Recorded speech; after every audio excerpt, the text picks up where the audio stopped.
Pourquoi la domination semble-t-elle naturelle à l'esprit humain?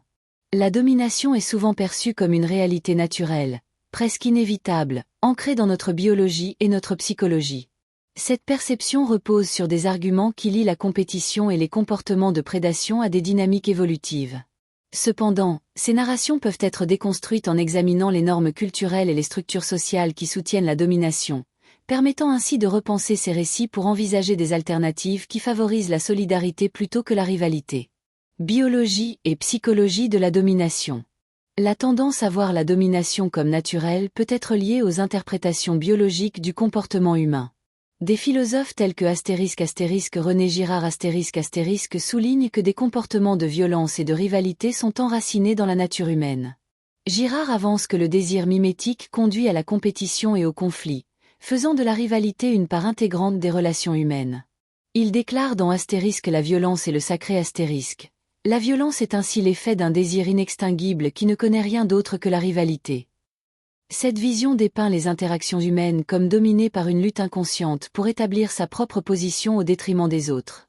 Cependant, interpréter la rivalité comme une nécessité biologique peut masquer les choix culturels qui façonnent nos comportements. La tendance à revendiquer la domination comme un fait naturel néglige l'impact des normes sociétales qui glorifient ces dynamiques.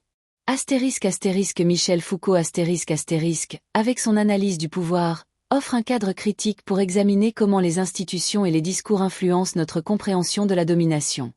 Dans Surveiller et punir Foucault nous rappelle que le pouvoir ne se possède pas, il s'exerce.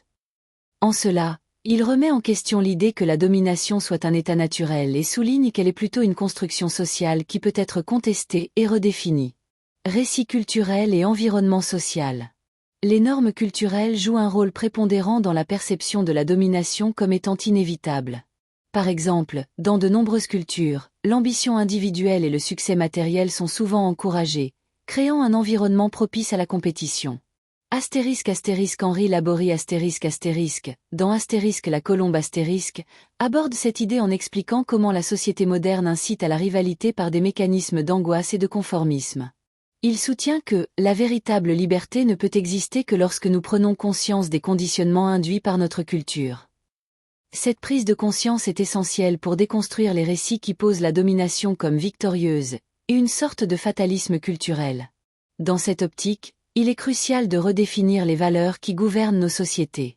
Les voix des oubliés de l'histoire, souvent marginalisées, peuvent offrir des perspectives alternatives.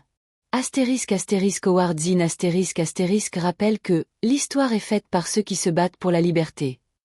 En incluant ces récits dans notre conscience collective, nous pouvons ouvrir la porte à des récits de solidarité et de coopération, plutôt qu'à des narrations de domination. Vers des alternatives favorisant la solidarité.